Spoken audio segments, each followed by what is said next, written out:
আমরা একত্রিত হতে পারলাম, এই জন্য আল্লাহ শুকরিয়া জ্ঞাপন করে আলহামদুলিল্লাহ।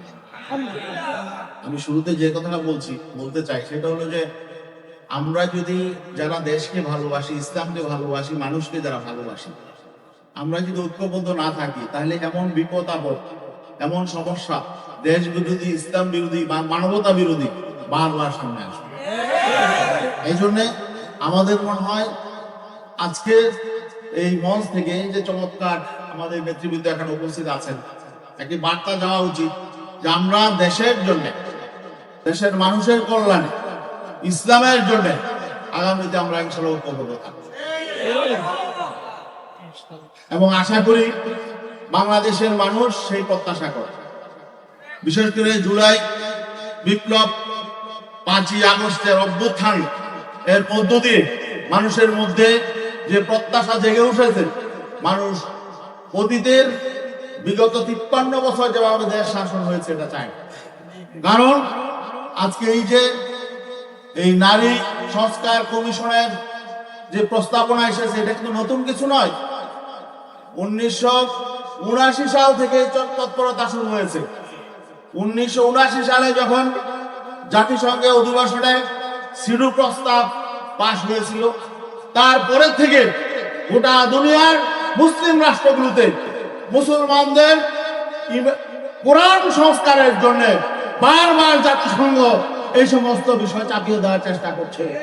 মনে রাখবেন, এই নারী নীতি, এই নারী প্রস্তাব পাশ করতে হলে কোরআন সংস্কার করতে হবে। আমরা কি কোরআন সংস্কারের জন্য কাউকে অধিকার দেব না? এখানে অন্যান্য ধর্মের যারা রয়েছে তারা জানে তাদের ধর্মীয় গ্রন্থ সংস্কার হয়েছে, বিকৃত হয়ে গেছে, একমাত্র অবিকৃত আছে কোরআন। এই জাতিসংঘ এই সিডু সনদে মৌলিকভাবে 2 জায়গায় আঘাত করা হয়েছে। কোরআনে আল্লাহ স্পষ্টভাবে উত্তরাধিকার কিভাবে বণ্টিত হবে কোরআনে স্পষ্ট নির্দেশনা আছে, এতে হাত দেওয়ার অধিকার কারো নাই। বৈবাহিক মানুষের মধ্যে পরিবার কিভাবে গঠন হবে সেই বৈবাহিক বিষয়ে স্পষ্ট কোরআনের নির্দেশনা আছে, পারিবারিক নির্দেশনা আছে। এই দুটো বিষয়ে এখানে কারো সংস্কারের অধিকার নেই। আজকে বারবার বাংলাদেশে বিষয়টা আসছে। 1984 সালে বাংলাদেশ সরকার সিডু সনদে স্বাক্ষর করেছে, আপত্তি কয়েকটা জায়গায় আপত্তি দিয়ে।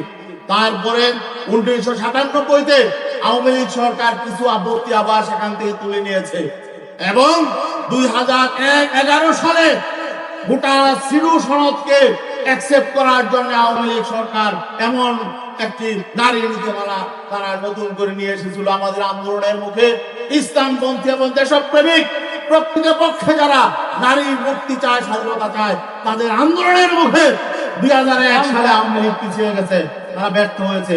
কিন্তু এই সরকার আবার তথাকথিত নারী কমিশন, সংস্কার কমিশন গঠন করে সেই জাতিসংঘের সিডু সনদকে আবার সামনে নিয়ে এসেছে এবং তারা সিডু সনদের যেই আপত্তি ছিল বিগত দিনে এই দুটিকে আবার উঠিয়ে দিয়ে নতুন করে আবার এই কোরআন সংস্কারের উদ্যোগ নিয়েছে।